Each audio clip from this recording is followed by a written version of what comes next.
if you're waiting for the National Assembly to do anything about the forged tax bill, you're fooling yourself. They won't do nothing about it.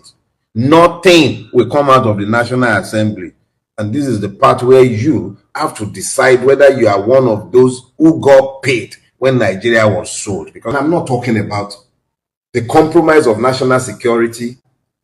We've only spoken to one aspect of the compromise, and that's the Fulani compromise. We haven't even spoken at all to the Islamist compromise, which has rendered Nigeria incapable of fighting Boko Haram, Lakurawa, Ansarudin, and God knows how many other licensed madness in our country.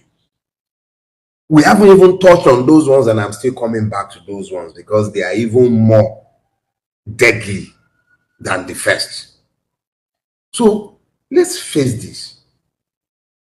In the face of dwindling oil revenue, and it will dwindle since those who sold Nigeria are busy stealing the oil. They are stealing more oil than they are declaring. I was with a friend in the oil industry a few weeks back, and we were just talking. And he said to me, Adele, come on now.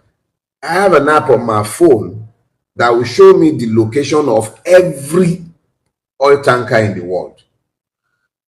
When they're talking about crude oil theft, we're not talking about crude oil in Kano, in the Kano that is inside. We're not talking about something in a jerry can. We're talking about massive oil tankers that are longer than entire streets. You're talking about things that are over 500 meters long. That those are not things that people can see. That when they are talking about crude theft, what you are speaking about is state licensed larceny.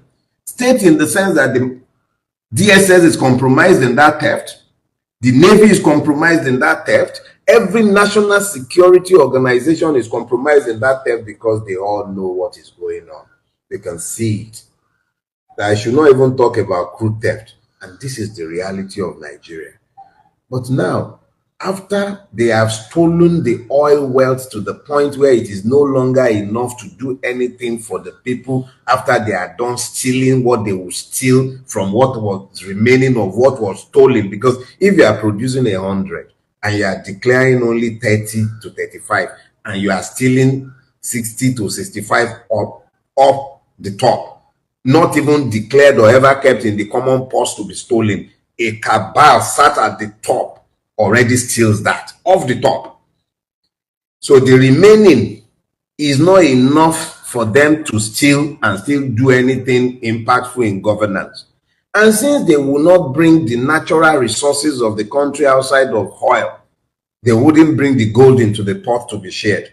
They wouldn't bring the lithium into the pot to be shared. They will not bring the diamonds. They will not bring any of the natural resources into the pot to be shared. They steal those ones, and those are the ones that are maintaining the insecurity you see all around the country. Mineral resources being exploited, private militia being maintained, militia being used to chase people off their ancestral land in order to enforce the right of illegal miners. These are the prices we are paying. These are not brought into the common purse, but it is fueling insecurity. It is fueling the civil war that is already consuming Nigeria. And we are still lying to ourselves that Nigeria has not been sold. So, with all of these, the remaining thing to do now is to tax the impoverished victims who think they are citizens. The only thing remaining to be able to maintain an illusion of governance and to also be able to maintain them in the style that they are used to is to tax you. So here is what they've done now. The National Assembly, against the argument of everyone talking about the need to understand that you cannot tax your way to prosperity, the National Assembly passed a tax law that a lot of us, including myself, do not even agree with. We believe that it is unfair to tax the people you've already ruined without plugging the loopholes that you opened to steal everything you are stealing. That it is not right. But in spite of our protestations and everything, you went ahead and you passed the tax bill. But you know what? The same tax bill that we never liked in the first place I was on this platform a few weeks ago, and I remember calling out two persons specifically, telling them that there is a need to join together to fight against that tax bill. At that time, that tax bill passed Parliament. Joint session passed, harmonized. And then we heard from one of the House of Rep members that what was passed is different from what has been gazetted. Just before we even finished that distilling or even understanding that, it came out that the tax authority in Nigeria has signed some agreement with the French tax authority. So it is not enough that corrupt domestic leadership has rendered this country almost comatose. Now, we have to sell our sovereignty to the French. It is not enough that Nigeria has become the boy of France, running around doing French bidding.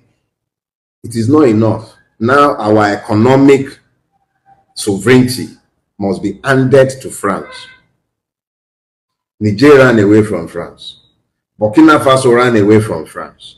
Mali ran away from France. Everybody is running away from France. Why is Bulaba running towards France in this insane manner that is leading this country to be sold to France?